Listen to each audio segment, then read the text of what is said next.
So ganito, nung SMM na pinag-usapan namin kahapon is regarding dun sa warehouse inventory. So sinend ko na dun sa messenger natin ng mga phase out o ng mga kailangan muna nila, which is na dry fit yellow, small, extra small hanggang large dun sa Stockman. So double check mo yun, saka premium cotton till. So parang yun yata nung color of the year, hindi pa natin alam. So dun sa mga phase out yun, varsity brush, kasama ng binig, nung raglan na color. So halos lahat yun, possible baka convert natin into bargain. Okay, dun sa mga slow moving naman, so marami silang stock sa canvas pouch na umabot na 9,000. Sa PVC round fan na 17,000, saka nung round fan, foldable round fan na may handle. So parang nasa 4,000 yun. So halos lahat yun, puro sales pagdating sa office saka sa store. So nung mga yung arrival naman nila na dumarating, which is na planner galing sa office. Okay, so pagdating sa website, so pinapost ngayon nila or ina-update nila palagi is yung drinkware. So doon naman sa room, pinapakinalan nila is yung parang machine na ultrasonic. Ang trabaho ng ultrasonic is parang kinakat niya ng edge na may design. So, parang may lace sa lamesa. So pagdaan nyo sa makina, may design na. Automatic yung design na yun, parang may tie na, may lock na kagad.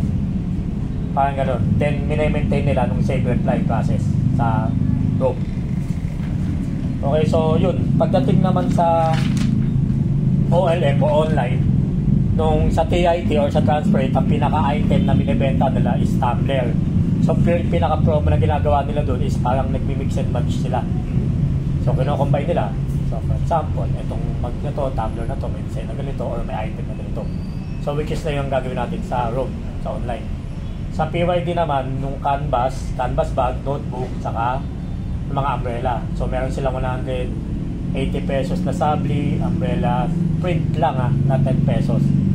So nung separate ng umbrella, syempre, yung price ng umbrella. So pagdating sa Short Planet naman, meron naman silang combi polo na pinopromote. Ang pinaka-promo nila doon, meron silang tig for 45 na t-shirt, 55 na t-shirt, saka nung full sabli na tig for 450. Yun yung pinaka-promo nila.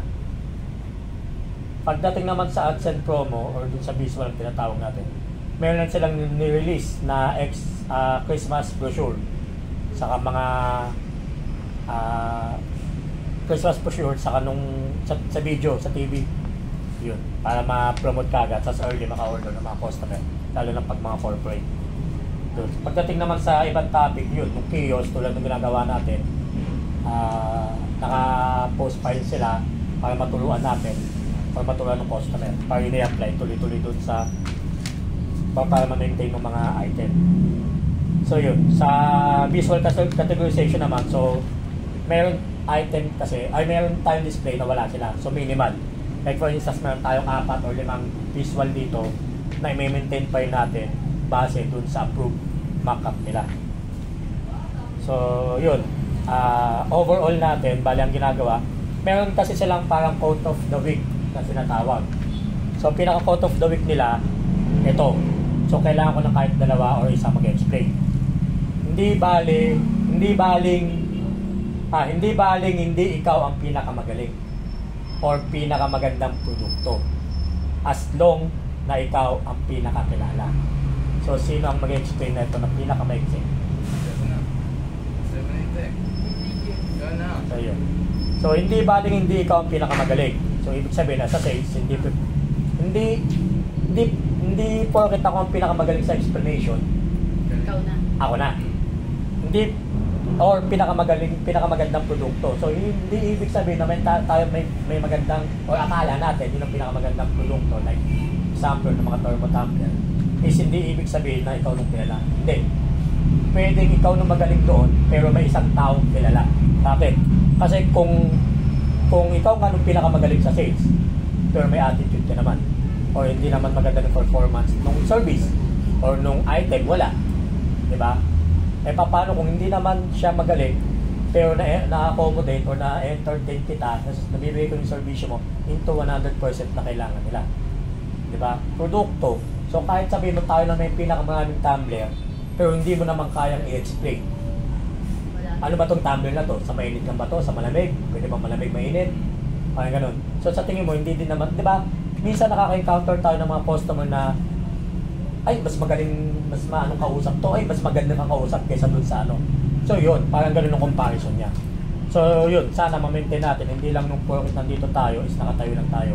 Alamin natin ang mga produkto habang walang ginagawa, walang customer. Alamin natin ang produkto, ikot-ikot tayo, wholesale, retail, ano para saan ba to, anong klaseng tela to, paano ba tayin, ilan ang lead time, may stock ba, may tela pa, etc. So sa malit salita, self-learn. So alamin nyo, intindihin nyo, unawain nyo. Just in case na may mga katanungan, pwede nyo itanong sa iba kapag nakakaalam. Okay? So yun yung pinaka-brief or weekly, may mga quote kami for today. Okay? So yun lang. Thank you.